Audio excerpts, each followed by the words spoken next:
Good morning, students. So, in the class 12, I have completed the chapter coordination compound. I want some revision work so you can do it, which will be helpful in your examination. और अगर आपने ये chapter अभी नहीं पढ़ा है तो आपका कुछ उससे आ भी जाएगा, तो आप पुराने वीडियोस के साथ साथ इसको ज़रूर देखिएगा।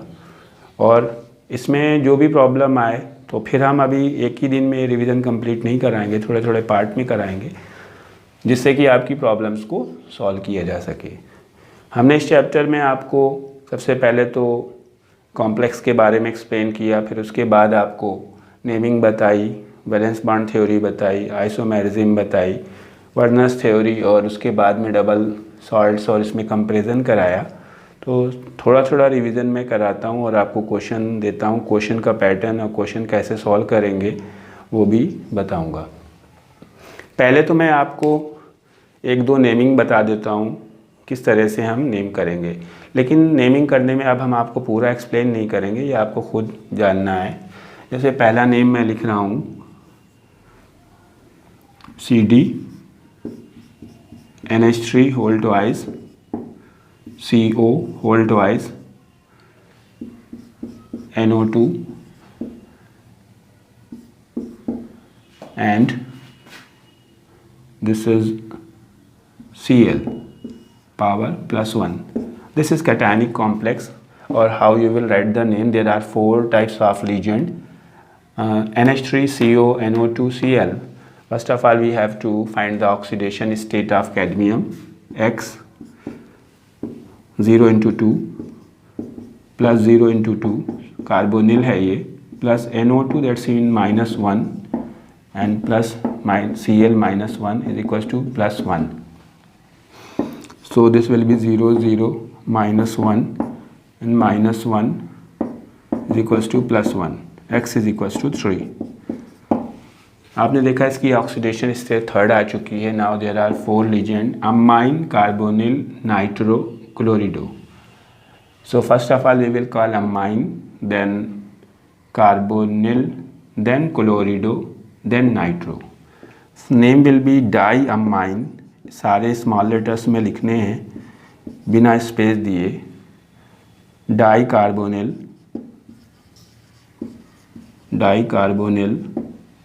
Then chlorido without space small letter में, chlorido, nitro, then cadmium,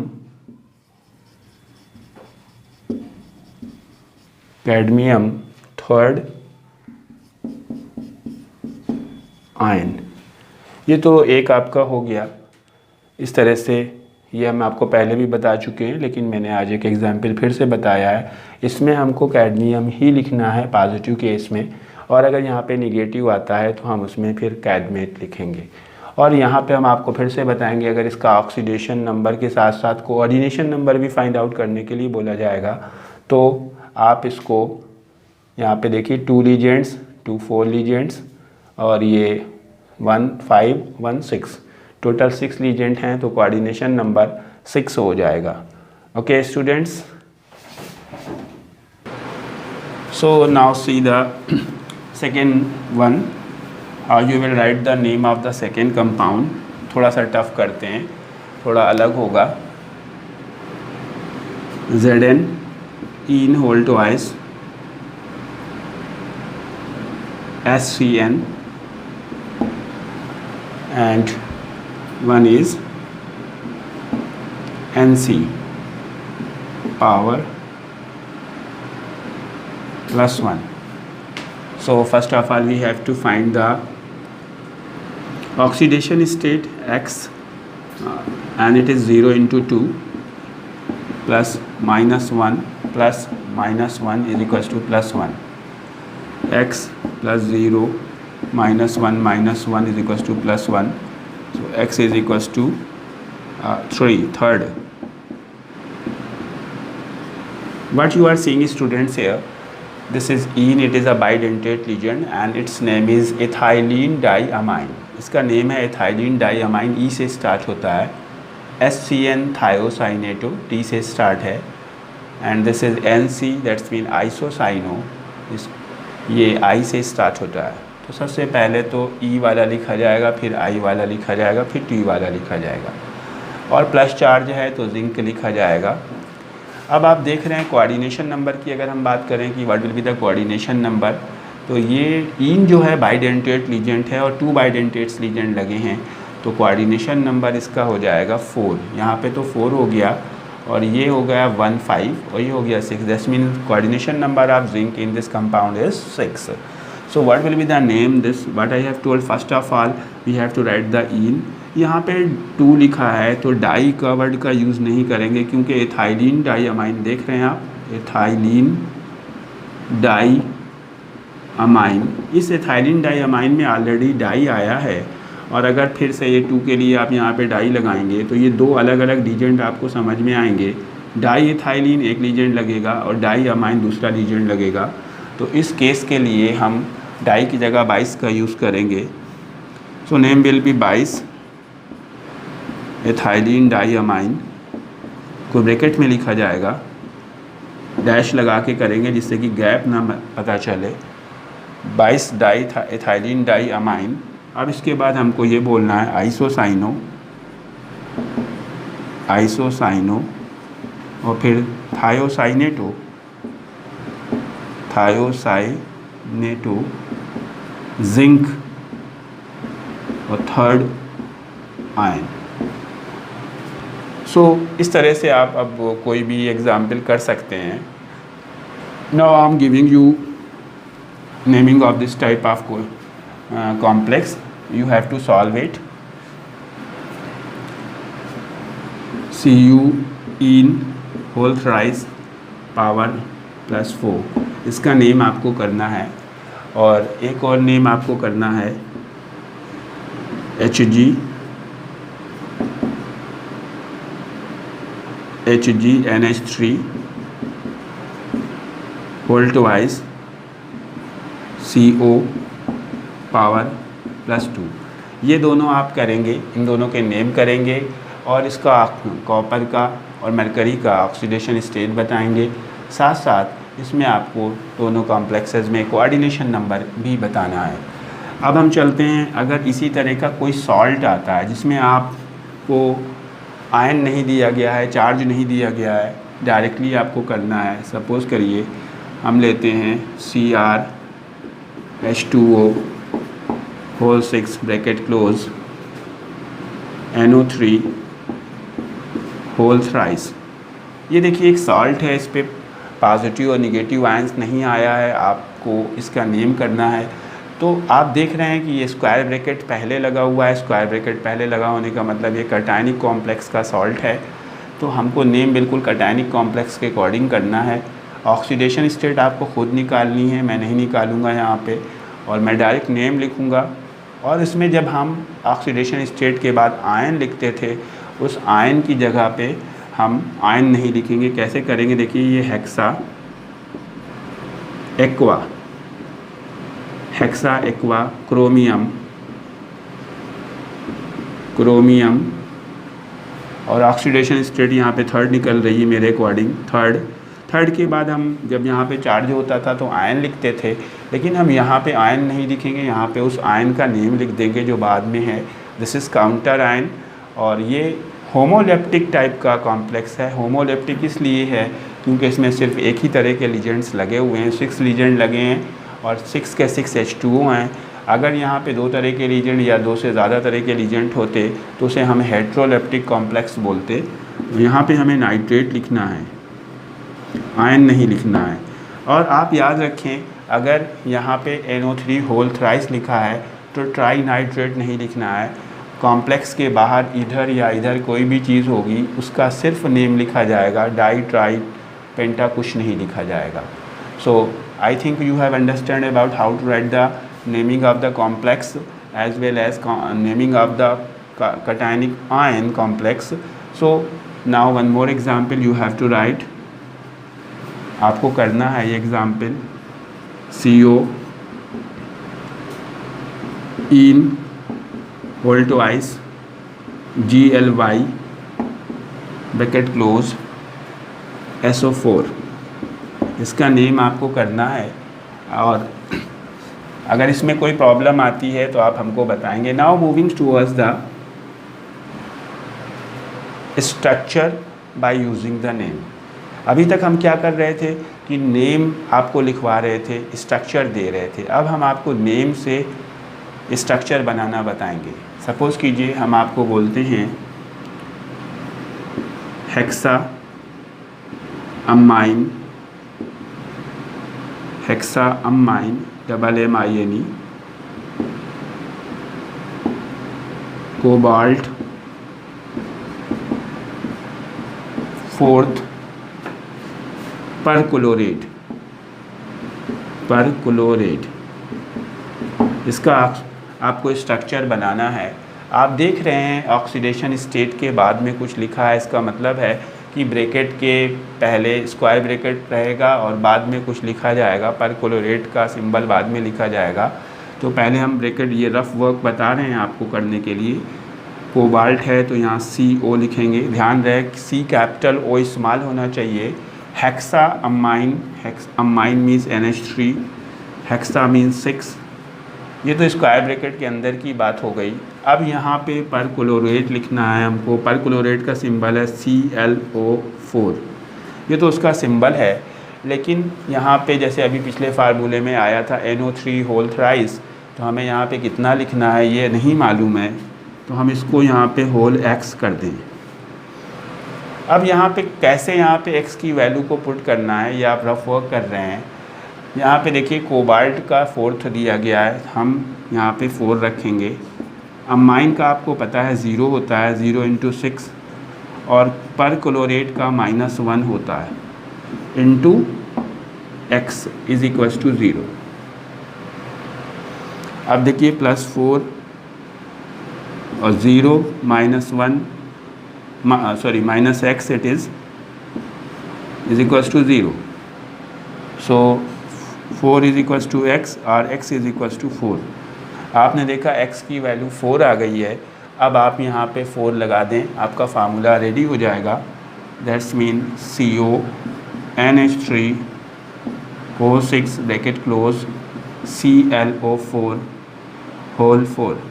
this is hexaammine cobalt 4th perchlorate. So अब मैं आपको दे रहा हूँ करने के लिए, इसको कम से कम आपको इस पर अपनी एक्सरसाइज से क्वेश्चन करने हैं। नेमिंग के, नेम से फार्मूला बनाना है। तो नेक्स्ट है आपका टेट्रा कार्बोनिल डाई नाइट्रोसिल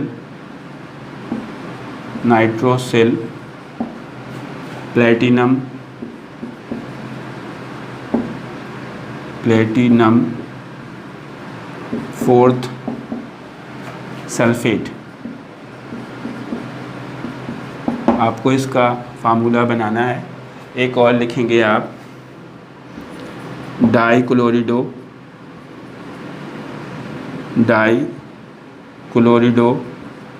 बिस एथाइलिन डाईअमाइन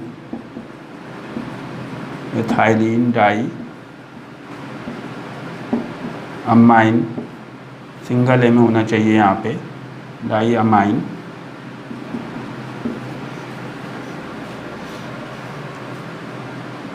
क्रोमियम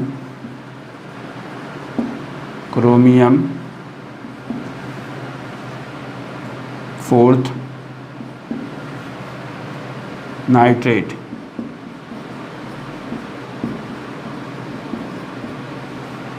ये आपका मैंने 2 फार्मूले आपको दिए हैं करने के लिए। अब हम आपको ले चलते हैं निगेटिव कॉम्प्लेक्सेस के बारे में। जो निगेटिव कॉम्प्लेक्सेस हैं जिसमें माइनस चार्ज आता है, उस पर मैंने आपको पहले भी बताया है कि 8 लगाते हैं हम। जैसे ये MnCl6 पावर -1। तो इसमें जो भी कॉन्सेप्ट है पूरा हम सेम लिखेंगे और उसके बाद लास्ट में हम उसमें 8 लगा देंगे। हेक्सा क्लोरिडो मैंगानेट, मैंगनीज होता है, इसको हम मैंगानेट बोलेंगे। मैंगानेट, इसकी ऑक्सीडेशन स्टेट आएगी 5th आयन। और अगर देखिए इसके पहले कुछ लिखा है कॉम्प्लेक्स में तो हम उसको पहले बोल देंगे और फिर बाद में आयन नहीं लगाएंगे। दूसरा हम एग्जाम्पल आपको देते हैं K3 Fe ox whole thrice. तो इसमें ऑक्सीडेशन स्टेट लगाएंगे, पोटेशियम पहले लिख देंगे, पोटेशियम, और पोटेशियम के बाद हम गैप देंगे ट्राई ऑक्सीलेटो फेरेट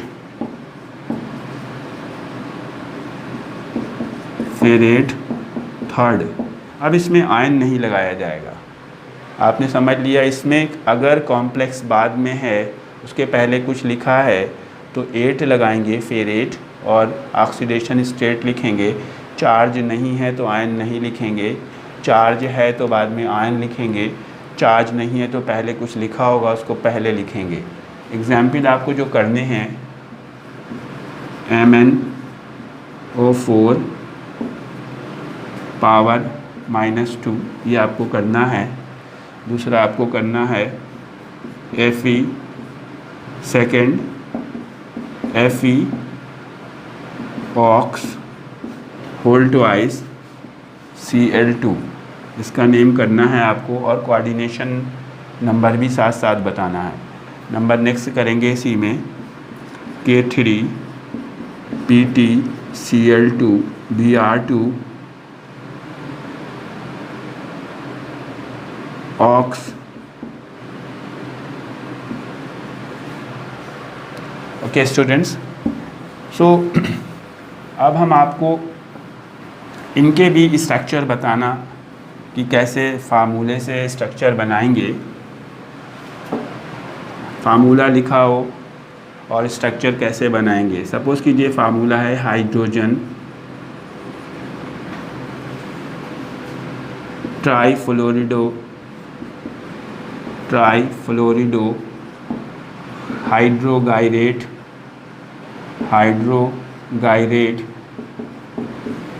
सेकेंड।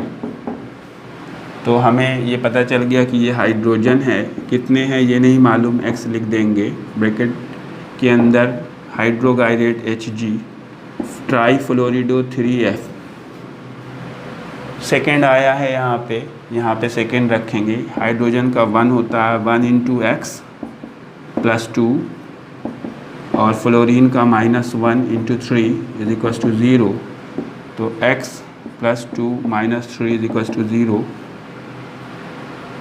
सो x = 1।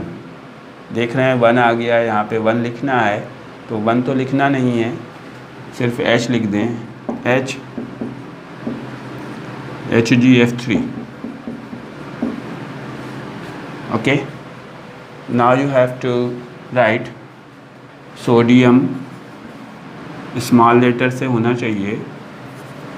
ये आपको करना है जो मैं आपको बता रहा हूँ। सोडियम डाइसाइनो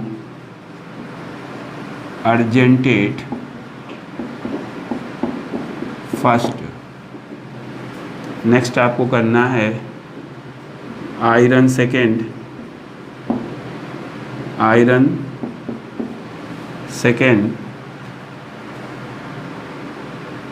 टेट्रा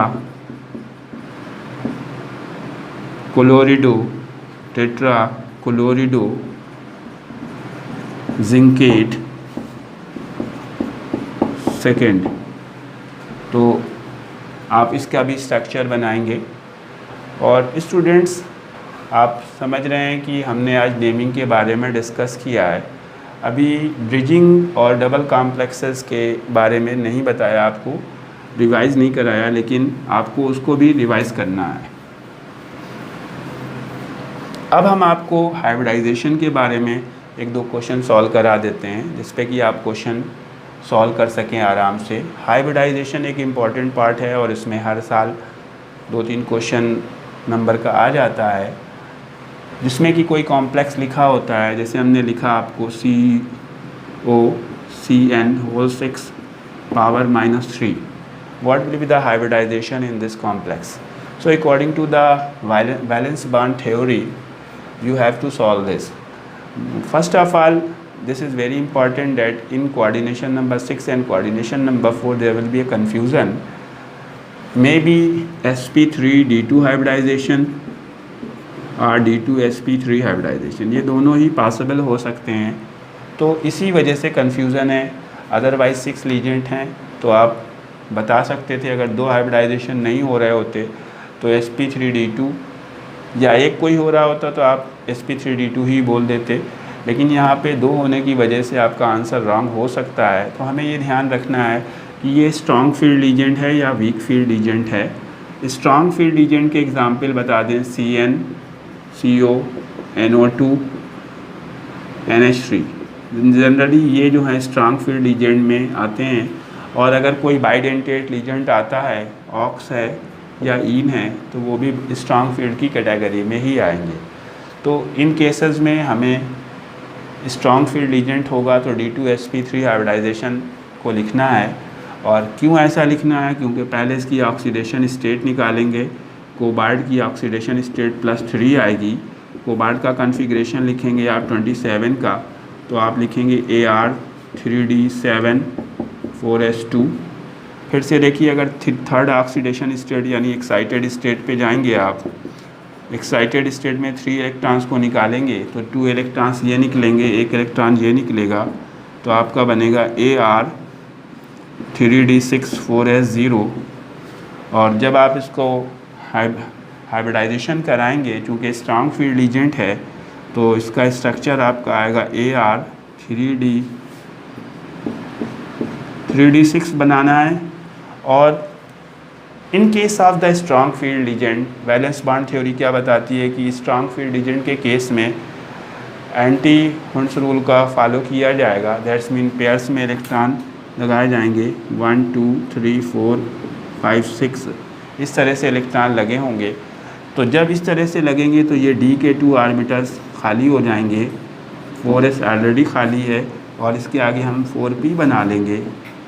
तो आप क्या देखेंगे कि ये D2sp3 हाइब्रिडाइजेशन आ जाएगा. और अगर ये स्ट्रॉन्ग फील्ड लीजेंट नहीं है, तो स्ट्रॉन्ग फील्ड लीजेंट ना होने के केस में ये एंटी हुंड्स रूल को फॉलो नहीं करेंगे. इलेक्ट्रॉन 1 2 3 4 5 6 इस तरह से भरे जाएंगे और यहाँ पे सारे ऑर्बिटल्स भरे हुए होंगे, वैकेंट नहीं होगा. तो हमको यहाँ से स्टार्टिंग करनी है हाइब्रिडाइजेशन में sp3 और फिर आगे वाले D का यूज़ करना है. तो स्टूडेंट आपने देखा इसमें कि ये आपका हो गया हाइब्रिडाइजेशन. अब आपको हाइब्रिडाइजेशन फाइंड आउट करना है NiCO होल 4. पहले इसमें हाइब्रिडाइजेशन निकालना है और शेप बताना है. नंबर दूसरा है आपका COCl6 पावर -3, इसमें बताना है.